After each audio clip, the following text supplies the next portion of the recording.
Russia పాకిస్తాన్లో 22,000 కోట్ల రూపాయలు పెట్టుబడితో ఉక్కు ఫ్యాక్టరీ నిర్మించబోతుందంటూ ఒక వార్త అయితే వచ్చింది. వాస్తవానికి ఇది నిజమే, కానీ కేవలం భారత్ని ఇబ్బంది పెట్టడానికే. ఇందులో ప్రధాన పాత్రధారి చైనా. రష్యా చైనాకి మిత్రుడు కాబట్టి చైనా జస్ట్ ఒక మాట చెప్పండి అన్న విధంగా రష్యాకి చెప్పడం, రష్యా ఆ విధంగా మాట్లాడడం, 22,000 కోట్ల రూపాయలతో పాకిస్తాన్లో ఉక్కు ఫ్యాక్టరీ పెడతామని చెప్పడం జరిగింది. కానీ ఇది ఎంతవరకు ఇంప్లిమెంటేషన్ అవుతుందన్నది తెలియదు. అయితే ఇక్కడ మరొక విషయం ఏంటంటే, భారతదేశానికి రష్యా దూరం అవుతుందా అంటే భారతదేశానికి రష్యా దూరం అవ్వదు, రష్యాకి కూడా భారత్ ఎప్పటికీ దూరం అవ్వదు. కాకపోతే మొన్న జరిగినటువంటి రష్యా ఉక్రెయిన్ యుద్ధంలో మనం తటస్థంగా ఉండిపోయాం తప్ప డైరెక్ట్గా రష్యాకి సపోర్ట్ చేయలేకపోయాం.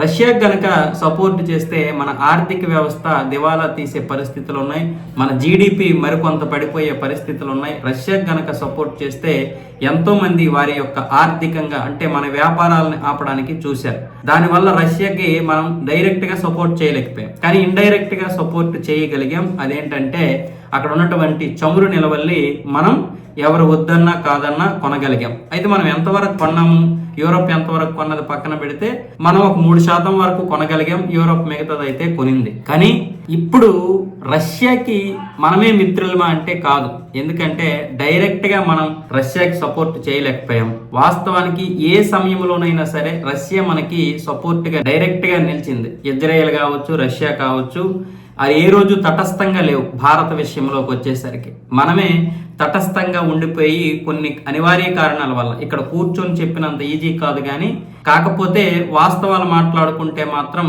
వాటి అంత ధైర్యం అయితే మనం చేయలేకపోతున్నాం. మన జనాభా కావచ్చు, మన ఆర్థిక పరిస్థితులు ఇప్పుడిప్పుడే మెరుగుపడుతున్నాయి. ఇలాంటి సమయంలో మనం ఇజ్రాయెల్కి కావచ్చు లేదా రష్యాకి కావచ్చు సపోర్ట్ చేస్తే చాలా దేశాలు మనతో ఆర్థిక సంబంధాలు తెంపేసుకుంటాయి. ఇప్పటికే పాకిస్తాన్తో యుద్ధం చేస్తే ఒక టర్కీ కావచ్చు, అజర్బైజాన్ కావచ్చు, కొన్ని ఇస్లామిక్ స్టేట్లు కావచ్చు చాలా వరకు మనతో వ్యాపార సంబంధాలు తెంపేసుకుంటున్నాయి. కొన్ని మనతో డైరెక్ట్గా శత్రుత్వం పెట్టుకోలేక వ్యాపార సామ్రాజ్యంలో కొంత తగ్గించుకుంటూ వస్తున్నాయి. మనకి కనిపించినటువంటి విషయం ఏదేమైనా సరే స్వశక్తిగా మనం ఎదగాల్సినటువంటి సమయం వచ్చింది. స్వశక్తితో మాత్రమే అంటే ఒక రష్యా, ఒక ఇజ్రాయెల్, ఒక అమెరికా, ఒక చైనా లాగా ఒక భారత్ కూడా ఏ విషయంలో తగ్గకూడదు. ఏ విషయంలో తగ్గకుండా ఉండాలంటే కనీసం మనం మరొక 10-15 సంవత్సరాల్లో బలమైనటువంటి వ్యవస్థను నిర్మించుకోవాలి.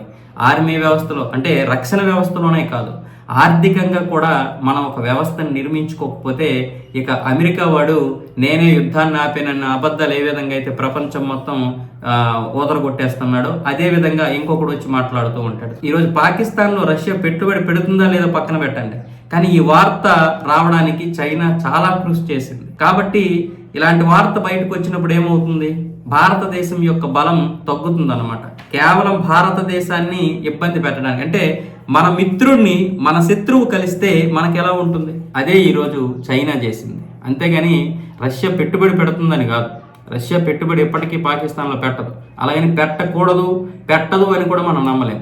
ఇప్పుడు ఉన్నటువంటి పరిస్థితుల్లో రాజకీయంలో మన దేశంలో ఎలా ఉంటాయి, శాశ్వత మిత్రుడు ఉండడు, శాశ్వత శత్రువు ఉండడు అన్న విధంగా ప్రపంచ దేశాలు కూడా ఈరోజు అదే విధంగా ఉన్నాయి. శాశ్వత మిత్ర దేశం ఉండదు, శాశ్వత శత్రు దేశం ఉండదు. ఎప్పటికీ ఏ విధంగా ఎవరు కలుస్తారో తెలియదు, ఎవరు విడిపోతారో తెలియదు. కాబట్టి ప్రతిదీ చూసి మనం గుండెలు బాదుకునే బదులు మనమే ఒక పటిష్టమైనటువంటి వ్యవస్థను తయారు చేయాలంటే ప్రతి ఒక్కరూ కూడా స్వదేశీ వస్తువుల్ని చూసి మరీ కొనాలి. డిమార్ట్కి వెళ్తే మనకు కావాల్సినవన్నీ అందులో పడేస్తాం ఆ ట్రేలో. అలా కాదు, మన వస్తువు ఏంటి, ఎక్కడ తయారవుతుంది, లేదా ఇంకా సూపర్ మార్కెట్కి వెళ్తాం, సూపర్ మార్కెట్కి వెళ్ళినప్పుడు కూడా ఈ వస్తువు ఎవరిది, ఎవరు తయారు చేస్తున్నారు, కనీసం చదువుకున్న మనమైనా మనం చేయగలకపోతే చాలా తీవ్రమైనటువంటి పరిస్థితులు ఎదుర్కోవాల్సి వస్తుంది.